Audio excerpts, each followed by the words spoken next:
Hi everyone, welcome back to the Ministry of History. You're here with me, Artie and Anna, and we are back today with the Tudors. Here with our tea, our lemon, ginger and honey, because I've just recovered from a cold and Miss Anna is a little bit snivelly.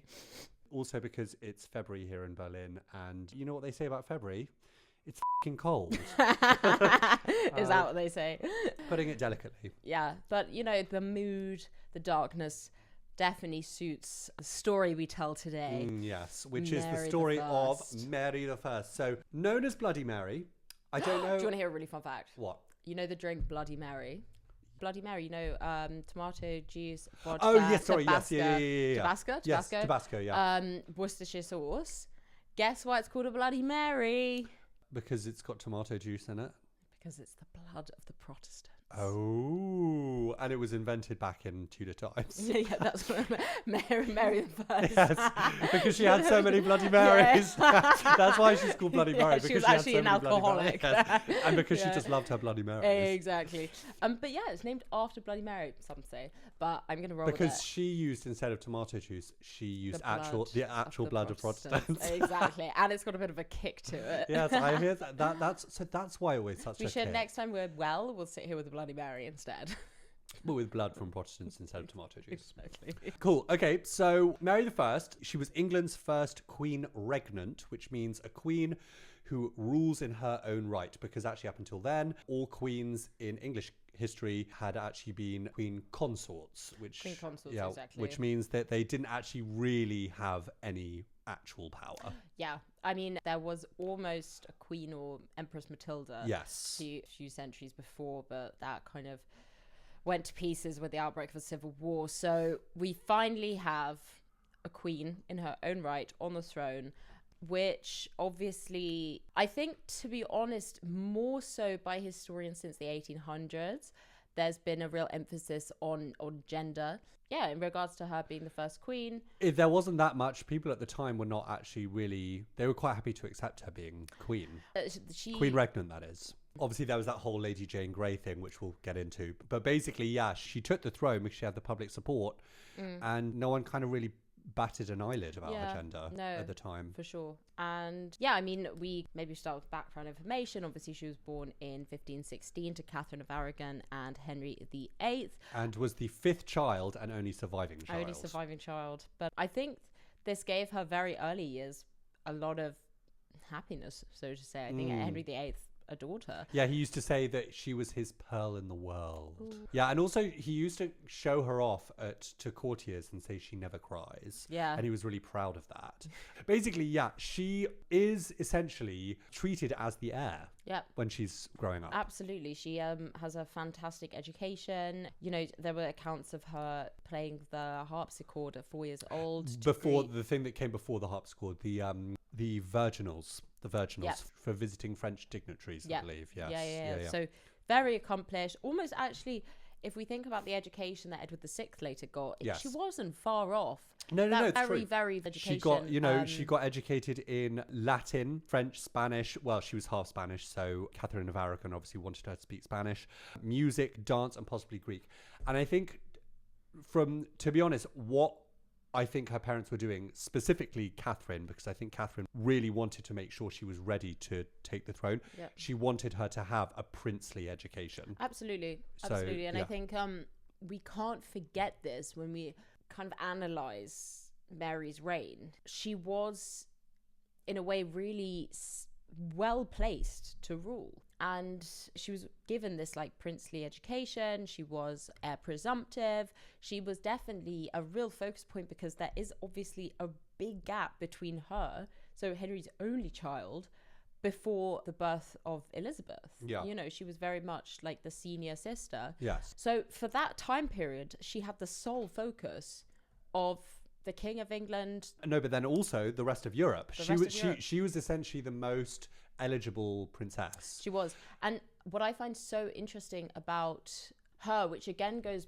back to my previous point of not being this huge deal that a woman is on the throne, is she came from a line of incredible royalty in terms of her royal blood. Matrilineal, yeah. She had Catherine of Aragon, before that Elizabeth of Castile.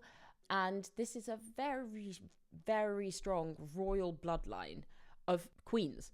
It's also important to note that in England, unlike actually other European kingdoms, England had actually already had quite a few instances of kings claiming the throne through their matrilineal line, like Henry VII. So surely it would actually make a woman eligible for the throne, because Henry VII had taken his legitimacy, partly also from his wife, Elizabeth of York, and also from his mother, Margaret Beaufort. Yeah. And if you compare it to, Elizabeth I, whose mum was Anne Boleyn, and even Edward VI, whose mother was Jane Seymour, these are not royals. Yeah.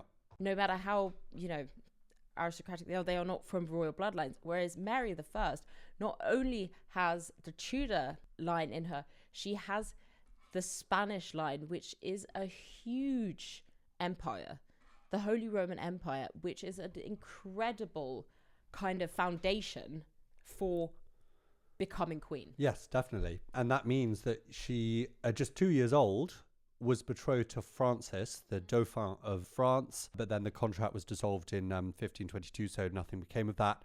And then at age 6, in 1522, she was instead engaged to her 22-year-old cousin, Charles V, the Holy Roman Emperor. But then Charles broke off the engagement within a few years with Henry's approval. So yeah, she has this childhood very much, looking not typical of a princess, because I'd say that her prospects were probably greater than those of an average princess up until then. Because Henry, and Catherine mostly, but Henry also, he obviously wanted a son, but until that point, he was quite happy. Invested in his daughter. And quite happy to accept her being the heir. And then basically at 9 years old, in 1525, she is sent to Ludlow Castle, which is where the Prince of Wales, so the son of the king, the heir to the throne of England, goes to basically get princely instruction and basically learn how to govern and all that kind of stuff. Because I think he governs Wales. And so it's... practices on Wales. Yeah, basically practices. But what's interesting is that she was... I don't think it was completely officially invested in title, but she was referred to as the Princess of Wales. No, she wasn't officially invested as Princess of Wales. But referred to as Princess of Wales, yes. Which again highlights... In all but name, basically. In all but name, which again highlights, her taking on a legitimate role of an heir. Yeah. So she basically had all the trappings, just not the actual title, essentially. So yeah, she's down in the Welsh marches. She's there getting a sort of princely, education, all of this kind of stuff. And she spent 3 years down there. You could say that up until this point, she had a pretty happy childhood. However, everything turned completely to shit when you had a woman named Anne Boleyn arrive on the scene. Less than a year after Mary was sent to Wales in end of 1525, 1526, Anne Boleyn arrived at Henry VIII's court. And of course, this changes everything. Absolutely. It basically changed the course of English history, to be honest, the arrival of this woman. But specifically to what we're talking about today, it very much changed Mary's life. And I would say was a source of a lot of misery. So Henry, obviously, as we know, as we discussed in episodes before, Henry falls madly in love with Anne Boleyn. And he has not got a son from Catherine of Aragon, and Catherine is now older. She's not looking as she once did. And so Henry starts an affair with Anne Boleyn, which, to be honest, is not anything to bat your eyelid. He did actually have many different, affairs. And actually what's funny is that when Mary was at Ludlow, she had a big household, which was very generous of Henry to pay for a big household, because a princess wouldn't usually in their own right have a household. But at the same time, he had actually also provided a household to his illegitimate son, Henry Fitzroy. So I think he was kind of harboring this hope that he would somehow be able to get his illegitimate son on the throne. Yes and no, purely because it's actually, it would have been much more difficult to get his illegitimate, an illegitimate son on the throne than a legitimate daughter. He was harboring hopes. He was harboring hope. Anne Boleyn arrives on the scene and changes everything. Henry falls in love. and then starts the process of trying to dissolve his marriage with Catherine of Aragon. And this began around 1527 when Henry had fallen madly in love with Anne. But obviously the Pope refuses to grant an annulment in 1529. And so then this basically leads to the break with Rome. And all this while, Catherine is essentially being humiliated on a daily basis at court, because it's a very open display of love between Henry and Anne. And obviously Catherine is still at court. She's still the queen. And so she's being humiliated on a daily basis. And I think this really affected Mary. Yeah. This really, really affected Mary. And she never forgot it. Yeah, no, I think Mary suffered a huge amount of trauma. Yeah. And I think it happened when she was old enough to see it. Definitely. Is the problem. Probably from about 12 onwards, really exposed to this situation. And that is when you're developing mentally. Yeah. So that's when that sort of stuff really affects you. Yeah. So guys, you know, whenever you're thinking about her burning Protestants, just remember she had it hard as a child. Yes. Well, she had it a lot easier than most people, but no. Anyway, she never forgot this, that the humiliation of her mother, you know, she would always refer to Anne Boleyn as that woman, you know, the great whore, all of this kind of stuff. So eventually, 1533, the marriage is annulled. Henry's broken with Rome. He marries Anne Boleyn, and Mary is officially demoted to not Princess Mary, but she's demoted to the Lady Mary. Yeah. So that's so again, it's just this kind of succession of humiliations, essentially. Absolutely. I mean, it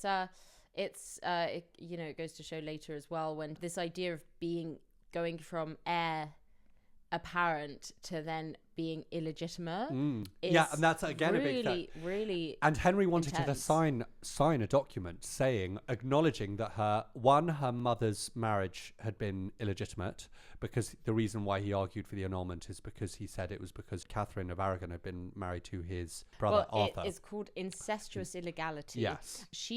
This was at the time of Jane Seymour. Henry actually didn't, speak to her or anything until the birth of Edward VI. And then Mary at first completely refused, because Henry basically said, you're back in favour if you sign this document, you know, admitting incestuous illegality between me and Catherine. She actually completely refused, and it was her cousin, Charles V, who persuaded her to sign it. And once it was signed, Mary was actually made godmother to Edward VI. Yeah, and was brought back into court. Yeah. That would have been very humiliating. Apparently she regretted it deeply. Yes, and she said while she was signing it, I will never forgive myself for doing this. But obviously her relationship with her father was really not good, because her father was intent on getting her to also proclaim him as the head of the English church as well, which she again refused to. Throughout this whole ordeal, throughout the whole English Reformation, she sticks very, very closely to her Catholicism. She's very proud of it. She's a very, very devout Catholic. You know, some said that she practiced mass like up to 4 times a day. She spent hours praying. Like, she was a very, very devout Catholic. So Henry's marriage to Catherine is declared invalid. So yeah, again, big humiliation. And also Mary is sent to go and be a lady in waiting to Elizabeth, to the baby Elizabeth. Sorry, to be a governess. I guess at that time it would be a governess, which again, another humiliation, you know, having to look after your young, because she was declared a bastard. And then the person that she's now forced to go and look over is the new heir to the throne. It's the new her. Yeah, the new her, exactly. So, yeah, I know. You do kind of end up feeling sorry for her. Yeah, because I think the thing is, most people, they have this idea of Mary as the Bloody Mary. And the reason why there is this Bloody Mary label is because a lot of the historiography, which was written immediately after her reign, so during Elizabeth's reign, was very, very anti-Mary. Yeah. And it was very, especially by someone called John Fox, who was the one who coined the term Bloody Mary. Yeah, I feel like she's just had so much bad press from the historians immediately after to the kind of Victorian historians, who kind of put it down to her being a woman, which made her hysterical. And when I think in reality she was highly intelligent. She was highly intelligent. No, and people said that of her, that she was highly intelligent. Exactly, but she was kind of always been given this really bad press. Of being this hysterical woman. Exactly. Yeah. And I think, to be honest, I personally just so much of it came down to the fact her reign was cut short. Yes, because definitely. she was unwell. Yeah, exactly. And and also actually that's another thing. Whilst everything was going on with the divorce and Anne Boleyn and Henry's affair, she started to get really irregular periods and she got severe bouts of depression. Yeah. Which I think definitely obviously came from that. I mean, for sure, this is something that wouldn't have been recognised at the time. No, exactly. But 100% is the case these days as well, Yes. you know. And I mean, again, completely understandable. There's also, you know, a line of thought that obviously Catherine of Aragon, like we said, she was the fifth child and the only surviving child, that maybe there were underlying health problems with Catherine of Aragon that were hereditary. Yeah. So, you know, it's a huge amount of stress for a young woman of any age, like any period. Yes. Obviously, it was just these series of humiliations, and then obviously Catherine of Aragon dying alone, and, you know, she had not seen her for years. That really, really must have been really awful to have to live through. In 1547, Henry dies, and his son Edward VI comes to the throne. And Edward VI, obviously, as we talked about in the last episode, brings in lots of Protestant reforms. And the thing is, Mary actually refuses to go along with these. What she especially refuses to do is stop hearing the Latin Mass after he brings in the Act of Uniformity in 1549, which actually outlaws Latin Mass. So she carried on with the Latin Mass. She carried on with the Latin Mass, and this really annoyed him, and it actually led to an episode where in Christmas 1550... they were screaming at each other. And it was the first time that all the siblings had been together in years. Yeah, and classic Christmas, isn't it? So, yeah, no, I know that's actually true, but basically in a Christmas dinner in front of everyone, Edward, who is 13, confronts his 34-year-old sister Mary and says, "Why are you not following my legislation on the Act of Uniformity?" And she's like, "Ugh!" And they are screaming at each other, and they both start crying. They end up making each other cry. Can you imagine Elizabeth? She'll be like, she's like, "No, you know that meme. Merry Christmas. You know that meme of that teddy bear that's like." Yeah, it's like Yeah. giving the side eye. So, yeah, that was pretty stressful. That just shows you the Tudor family dynamics.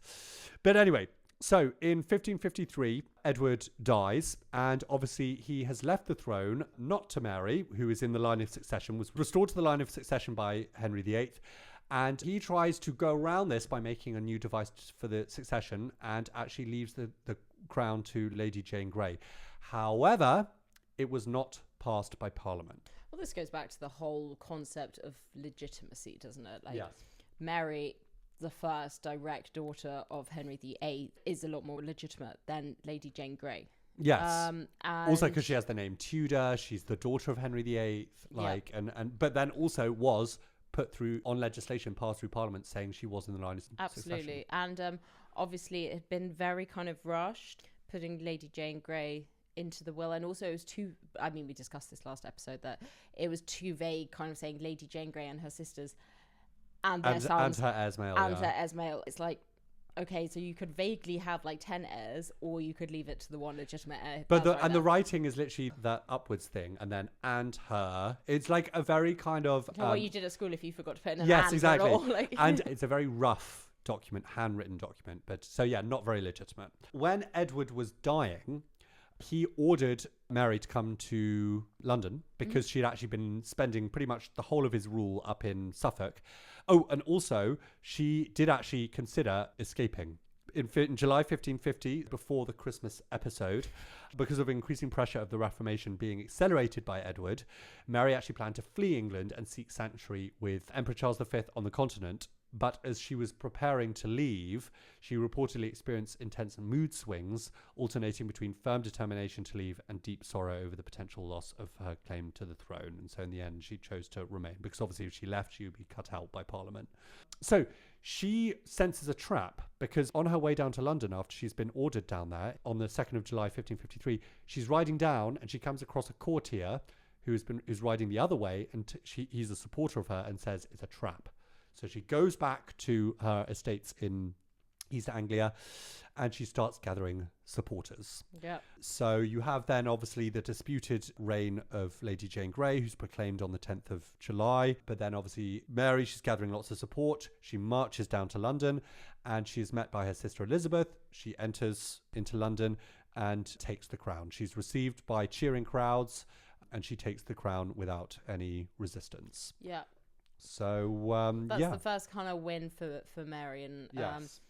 you know, I think that was probably the height of her victory, there were You mean the height of her popularity? a height of her popularity. And I think, obviously, the reasons, to come why she loses popularity actually end up being some of the reasons why Elizabeth becomes so popular. Yeah. Which is, we can quickly examine, international domestic fiscal policy.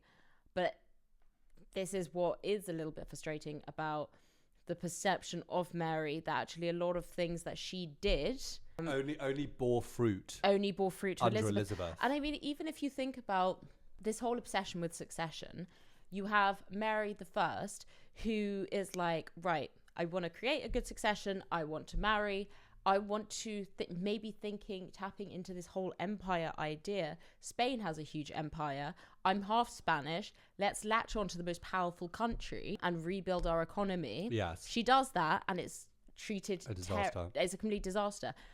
And then you look at Elizabeth, who doesn't marry, doesn't bear any children, and goes down with this historic, glorious legacy. But again, that's the way the spin doctors, the 16th century, 17th century spin doctors put it. They said that that Elizabeth was married to England. Yeah. And so it's all how the historiography over the years has framed them. And that's the thing. I mean, it's important to say Mary did immediately do some good things. She inherited a debased currency, which had been largely due to Henry VIII's, her father's excessive minting of lower quality coinage. And so that led to, inflation, loss of confidence in the English money. So she got her advisors to basically do a recoinage program.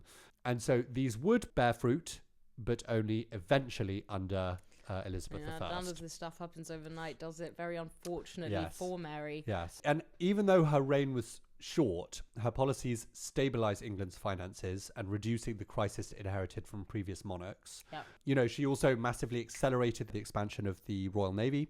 She did. And this is, again, something that we look at. I mean, expansionism, and again, this idea of adventure, expansion, empire. This is something that becomes very, very prevalent in the 1500s. Yeah. And, Henry VIII was a huge advocate of Cabot.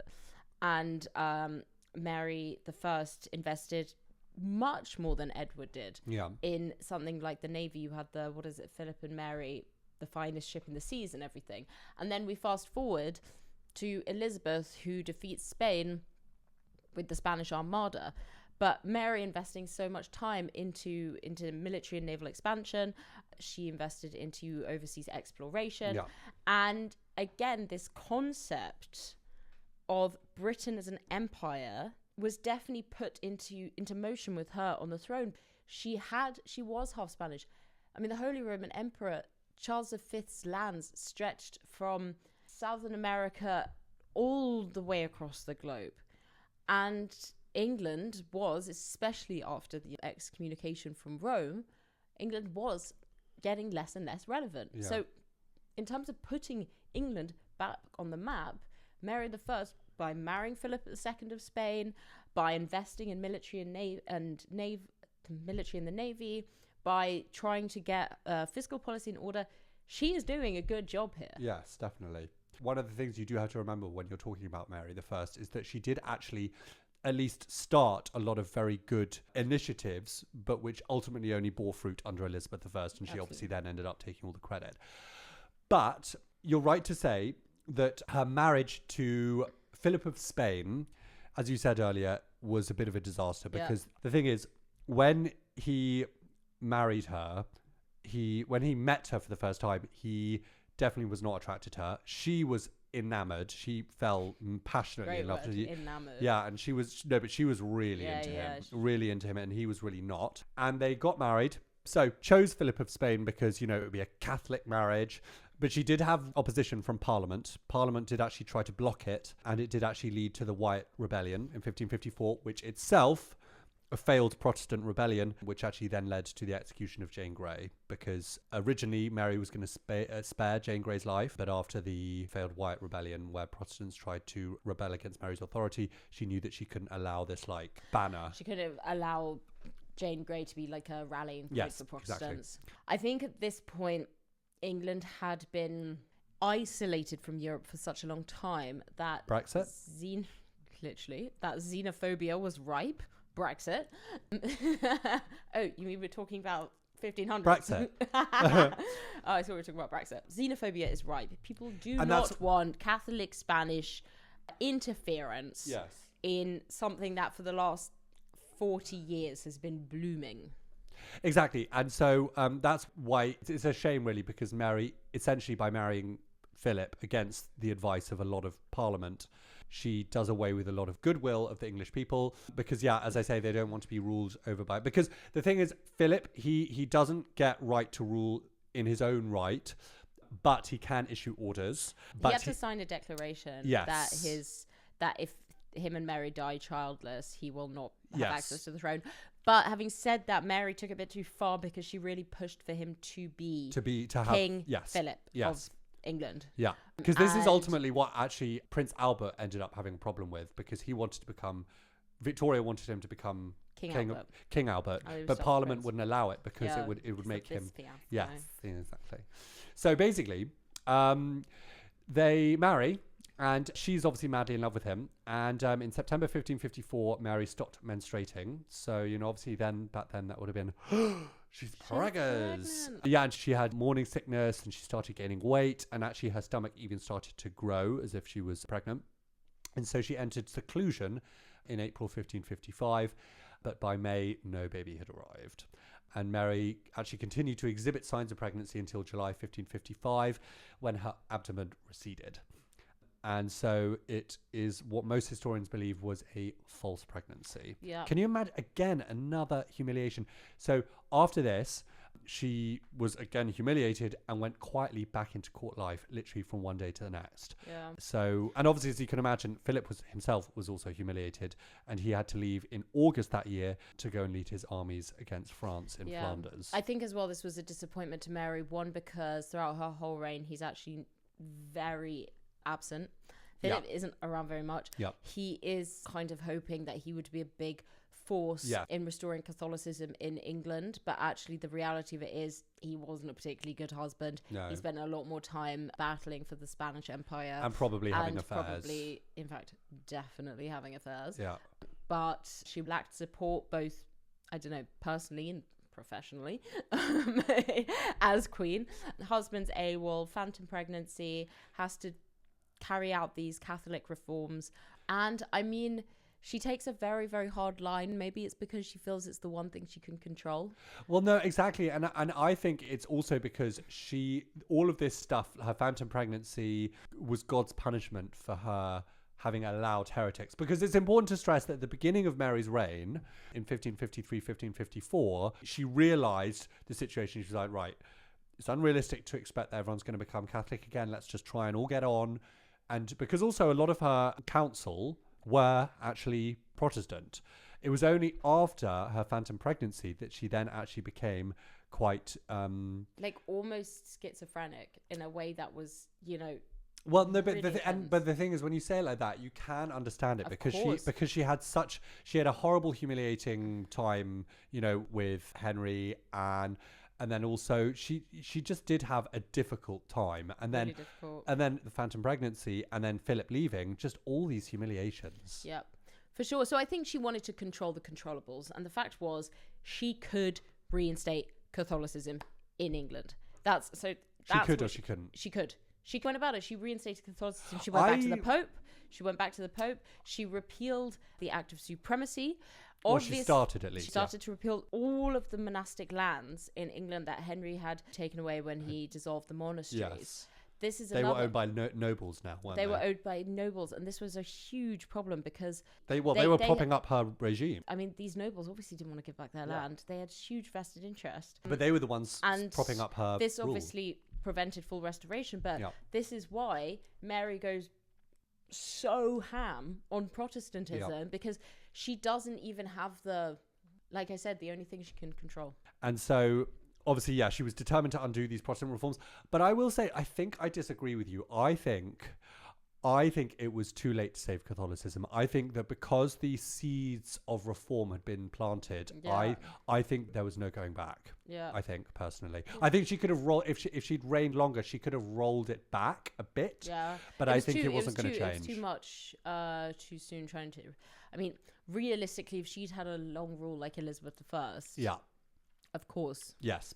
But I think she panicked. She tried to do too much too quickly, which resulted in, almost 300 Protestants being burnt at the stake, including big figures. Yeah, like Bishop Latimer, Ridley, Cranmer. They're all getting and these, But you know what these burnings did? What? They made these people martyrs. Yeah, which, is even worse. It's like if you don't want someone to read something, you say, don't read this, and then obviously they're going to do it. Exactly. That's so true. The parent boundary thing. Exactly. Don't do that, and the child just wants to do it. Don't watch that. Yeah, obviously exactly. All you want to do is watch it. Yeah, she really shot herself in the foot there by burning these very religious, high-profile men, along with, hundreds of Protestants. Yeah. That's not going to entice anyone back to Catholicism. Yeah, because also burning was I would definitely rather be executed by beheading. I think burning's the worst thing. Yes, 100%. Worst. And and part of the reason why I think she was not endeared to anyone through these executions is because the people who were viewing these, because I just think it's so up how people wanted to watch executions back then. Yeah, it was seen as entertainment. Yeah. But anyway, people watched them, and obviously they were scarred by what they saw because it's a very brutal way of execution. I mean, she would literally hang bodies around London, for example, as warnings. She was really ruthless. Yeah. She was absolutely She was ruthless. very ruthless, and the executions themselves, the burnings of these 280 Protestants, they were chronicled in John Fox's, who I told you about earlier, the Protestant reformer who Elizabeth's biggest cheerleader. He had a book called The Book of Martyrs, and in this cemented Mary's reputation as Bloody Mary. And so because of those images, seen by only a couple of hundred people maybe, would eventually, because of how it was remembered, so how it was also discussed by historians, as the centuries went by, that ultimately became her, her label, her legacy. I mean, this is the thing, it obviously stemmed from the phantom pregnancy, feeling, God was punishing her. It stemmed from, obviously, regret that she'd ever signed the document proclaiming her father as, head of the church. Yeah. And to top it off, in 1557, Mary again believed herself to be pregnant, showing symptoms of swelling and nausea, and she went into confinement once more in February 1558, but it was again a phantom pregnancy, so no child was born, and that actually led historians to believe that she suffered from either uterine cancer, ovarian cysts, or a psychosomatic disorder. And Philip, this whole time, he had spent very little time in England, failed to father an heir, and had obviously strained the marriage. And he also involved England in the war against France. This was really the humiliating. Cake. Yeah. Yeah, this was the worst thing ever. After, phantom pregnancy and then a very poor harvest that really, really contributed to failing economic situations. It contributed to famine and food shortages. They then entered the war against France on behalf of Spain. England's worst nightmare, spending money fighting a battle that has nothing to do with them. Yes, exactly. Worst thing for the coffers. War expenses. Suddenly, you're in Calais, 1558, fighting for Philip II of Spain, and it was a disaster. They lost Calais. Yeah. Mary never sees him again, and by the time she's recovered from the phantom pregnancy, she is pretty ill, and it's quite clear that she is going to die soon, and so she orders to see Elizabeth. This is in November 1558. Now, this whole time, Elizabeth has actually been very clever. She kept a low profile. Kept her nose clean. She was actually imprisoned briefly in the Tower after the Wyatt Rebellion because Mary thought that she had something to do with it. Whether or not she did, we'll never know. She played it very safe. No evidence. Exactly. No evidence. So she was released. And then incidentally, Mary's main Catholic ally, Cardinal Reginald Pole, dies the same day as Mary. Which is the 18th of November. 18th of November, symbolising, the death of her reign. The death of the death. Catholicism. Yeah, of the Reformation. The Reformed Reformation. Yeah, exactly. And and the thing is, she had initially refused to name Elizabeth as her successor, but by November it was clear that she didn't really have any other choice. Yeah. Her council were pressuring her to do so, and so she summons Elizabeth and says that she is her successor. And so then that leads to Elizabeth's succession, and that's what we're going to cover in the next couple of episodes, the reign of Gloriana, of Elizabeth I. So, to finish off, do you think the reputation of Bloody Mary is fair? Yes, purely because of the numbers of people that died at her hands. Right. Although it's important to stress that Henry VIII, he also killed a shit ton of people. Thousands. And Elizabeth killed more people. Yeah, but I guess longer reigns. A lot of it is, but just all of the kind of complications with Mary are just because her reign was so short. So imagine you can't compare her. It's all compressed into 5 years. Yeah. I think shorter than Edward. Yeah. Yeah. Huh. Yeah, but judged more harshly because of historiography. I think from that perspective, is it fair, Bloody Mary? Yes, but I think every monarch in the 1500s should be just bloody something. Yeah. And it's only because of the historiography, especially in the early years immediately after Mary. So during Elizabeth's reign and immediately after, that historiography was very favourable to Elizabeth, to Henry, because he started the Reformation, and really, really, really against Mary. I think when you look at the perspective of when she has previously been judged and it's very much focused on the wrong things, if you judge her in certain elements of, actually, I stand by this, the empire that pulsed through her veins, it was hugely an amazing foundation for Elizabeth to build on. Yeah. And actually, like I said, she had such a strong vision of empire, which Elizabeth actually didn't. Yeah. And Henry VIII actually didn't. Elizabeth literally did just come in and just go, right, I'm just going to take over here, and just kept the car going. Yeah. You know? For sure. But is she Bloody Mary? Absolutely. Was she absolutely savage? Yes. Did she have reasons to be? Yes. Is it excusable? No. But there we go. I would say you just need to put into context, all of these fucking monarchs at that time were bloody. Yeah. So you do kind of have to put it into perspective, Do you feel very sorry for her? Yes, Absolutely. 100%. And I think I can understand why in the second half of her reign she panicked.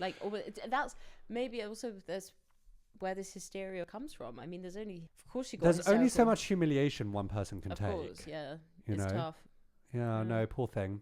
Anyway. Well, had she produced an heir, I think her Catholic policies might have endured. But also, had she produced an heir and then died, no guarantee that Catholicism would have continued. Because if you look at Mary, Queen of Scots, the son James, who inherited after Elizabeth, Mary, Queen of Scots was very Catholic. James was Protestant. That's very true. Well, it's because he was raised without her.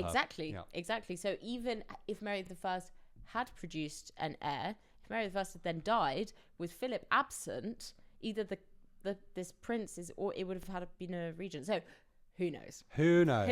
Yeah, well, that's all we got time for today, guys. Sorry, as you can tell, we're just kind of sniffling and yeah, because it's February and it's cold here in Berlin. We will see you very soon. Yeah, we'll see you soon for Elizabeth, starting off with an episode about her early years. Okay, bye guys.